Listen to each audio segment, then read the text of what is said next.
Hey y'all, this is a story time. Also, before I start, I've heard about the school shooting recently, and I haven't said anything about it on my channel, so I feel like I should say something about it. And I feel really bad for the victims that were lost in this terrible, terrible accident. Pray for the people that are being affected by the lives that were lost, and I pray for the people that passed. Anyways, let's hop on to the video. So, this is a school lockdown story. Basically means that my school went into lockdown. And this wasn't a drill, it was the real deal. So what happened was it was a Friday and I was in 6th grade. I'm not saying my school name, I'm not saying any names because I don't know if they want to be on this channel. I was in science. Let's call my science teacher Miss Johnson. So Miss Johnson was teaching and it was finally like the end of the day. At the end of the day we have afternoon announcements. That's when the teacher just says blah blah blah, all the announcements for the school. That's usually when we start to pack up. And right towards the end, he's like, have a good day. Guess what he says? Lockdown, lockdown. This is not a drill. This is not a drill. Lockdown. And we were freaking out. There was a guy with a gun running on our deck. There's like a little deck place on our campus, and that's where like most of the students hang out. Not after school. We were still in our classes. There was a guy with a gun running towards our school. He didn't get in the school, but if he were to get in the school, things could have happened. We were in lockdown for a good hour and 30 minutes or 15 minutes. We were in there for a long time. I was in a class that had a closet, so we all went into the closet and just sitting there.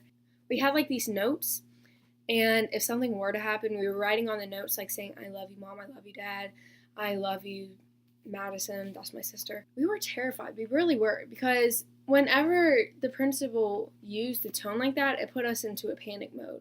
And it's not his fault. I mean, like, it's just how our bodies react to danger. So, if anything were to happen, we would have been safe because there's a police station right across from where our school is. So, we have a school cop that is armed. After like everything settled down, he says, okay, y'all can come out of the class. There's no man anymore. Guess what? Right when we're in the hall and people are starting to walk out the door, guess what happens? Everybody go back into lockdown mode. Go back into lockdown mode. And like we were like, what the frick? Like, we don't want to be in lockdown mode anymore, but guess what? We have to. So we went back into the closet and we just stood there and we were like, I was texting my mom. So the reason that we had to go back into lockdown was that the school board didn't release our lockdown yet. So the principal used the same tone, and we all went back into the room, the closet. Teacher let us get our phones. I was texting my mom and stuff, and I was playing Minecraft. I was scared. And it was just a really terrifying experience. So the reason that I'm telling this story is that I don't know if you really like put your perspective into mine if you're into a real lockdown story, because this isn't my first time. In my elementary school we had like 3 because there was like an armed robber on our street. But a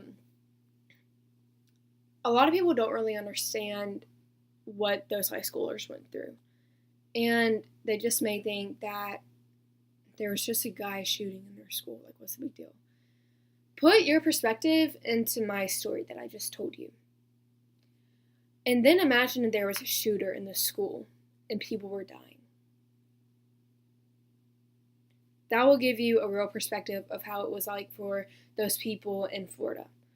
So I'm not telling the story just so like for entertainment. I'm telling the story for a reason. And I never tell stories on this channel. The only other time I told a story was like for entertainment. But this one is for a reason. And I hope y'all can understand what those Florida students went through, because like it took me a while to like put my perspective into theirs. And I thought back in 6th grade when that lockdown happened, and it blew my mind. So all I ask y'all to do is just pray for the kids. Even if you don't know them, pray for them, because that's what they really need right now. That's all for today, and I love you all, and bye.